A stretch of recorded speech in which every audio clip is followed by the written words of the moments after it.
नमस्कार बच्चों, आज मैं आप सबको पंचतंत्र की एक और कहानी सुनाऊंगी और आज की कहानी का विषय है दोस्ती। एक घने जंगल में बहुत पुराना कुआं था। उस कुएं में बहुत सारे मेंढक रहते थे। उनमें ही एक मेंढक था जिसका नाम था स्वामी। कुएं के दूसरे मेंढक अक्सर स्वामी मेंढक का बिना बात मजाक बनाते थे, जिससे स्वामी बहुत परेशान हो गया था। अरे कहाँ जा रहे हो स्वामी? क्या बात है, बड़े गुस्से में दिख रहे हो। खाना नहीं खाया क्या स्वामी, जो मुझे खाने की नजरों से देख रहे हो? देख लूंगा मैं तुम सबको।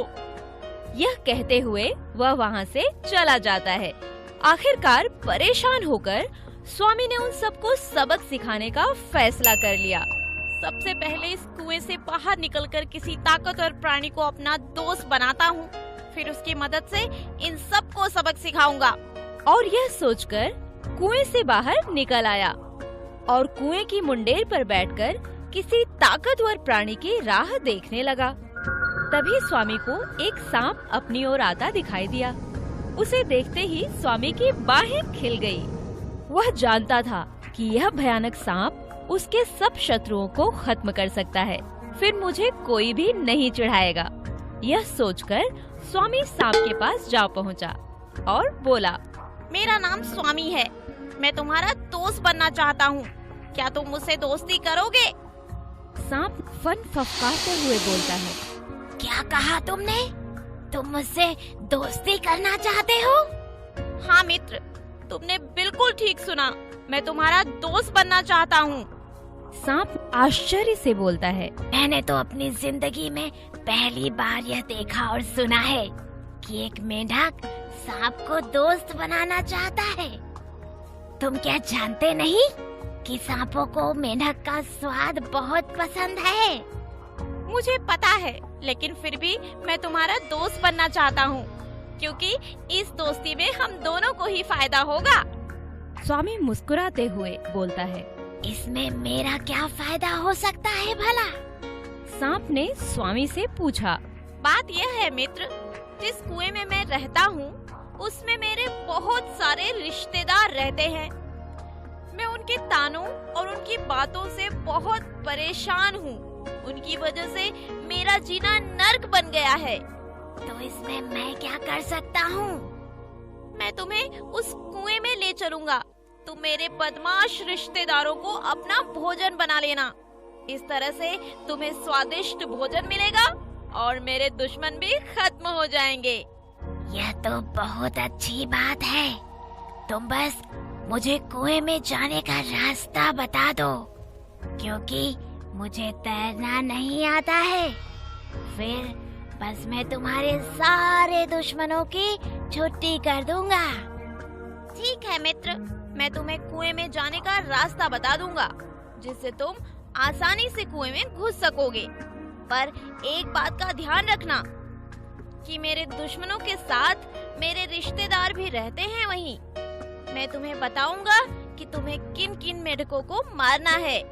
सांप मन ही मन सोचकर बोल रहा है, बच्चू, तो मुझे एक बार उस कुएं में लेकर तो चल, फिर तो मैं सभी मेंढकों को चुन चुन कर खाऊंगा।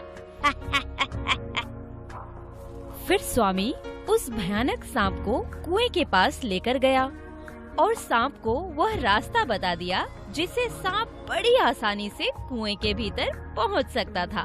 दूसरे दिन स्वामी सांप को लेकर कुएं के अंदर पहुंचा।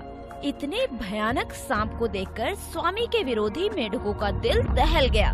उन्हें अपनी मौत सामने दिखाई दे रही थी। स्वामी इशारा कर करके सांप को अपने शत्रुओं के बारे में बता रहा था। अब वह रोज 2-3 मेंढकों को खाकर अपना शिकार बनाता था। सांप ने स्वामी के सारे शत्रुओं को अपना भोजन बना लिया था। अब उसके मुंह में मेंढकों का स्वाद आ गया था। सांप ने स्वामी के पीठ पीछे से उसके रिश्तेदारों को भी खाना शुरू कर दिया था। मित्र, यह तुम क्या कर रहे हो? तुम मेरे रिश्तेदारों को भी खा रहे हो। मैं तुम्हें सिर्फ अपने शत्रुओं को खाने के लिए कहा था, ना कि मेरे संबंधियों को। मेरे प्यारे दोस्त, तुम्हारे कहे अनुसार मैंने सारे कुएं के मेंढकों को खा लिया है। तुम मुझे यहाँ लेकर आए हो, यह तुम्हारा फर्ज बनता है कि तुम मेरे लिए भोजन का प्रबंध करो, नहीं तो मैं तुम्हें भी खा जाऊंगा। स्वामी समझ गया था कि उसका जीवन खतरे में है, परंतु वह बुद्धिमान था। उसने जल्दी ही अपनी जान बचाने की योजना बना ली। वह सांप से बोला, ठीक है दोस्त, मैं तुम्हारे लिए और भी भोजन लेकर आऊंगा, लेकिन उसके लिए मुझे इस कुएं से बाहर जाना पड़ेगा। क्यों? तुम तो जानते हो ना मित्र, इस कुएं के सारे मेंढक खत्म हो गए हैं। मैं किसी दूसरे कुएं में जाकर वहाँ के मेंढकों से दोस्ती बनाऊंगा और उन्हें बहला फुसलाकर यहाँ लेकर आऊंगा। और यदि तुम वापस लौट कर ना आए तो मैं तुम्हें कहाँ ढूंढता फिरूंगा? ऐसा करता हूँ, मैं भी तुम्हारे साथ चलता हूँ। अरे अरे, कैसी बातें कर रहे हो मित्र? तुम साथ रहोगे तो कौन मेंढक मुझसे दोस्ती करेगा? तुम बिल्कुल भी चिंता मत करो, बस थोड़ा सा धीरज रखो। मैं तुम्हारे लिए यही भोजन का प्रबंध कर दूंगा। ठीक है दोस्त। सांप ने उसकी बात मान ली। स्वामी कुएं से बाहर निकलकर भाग गया। वह सोच रहा था कि मैं कितना बेवकूफ था जो इस सांप पर भरोसा किया। अगर मैं इस कुएं से बाहर ना निकल पाता तो ये भयानक सांप मुझे भी खा जाता। इस कहानी से हमें यह शिक्षा मिलती है कि हर काम सोच समझकर ही करना चाहिए।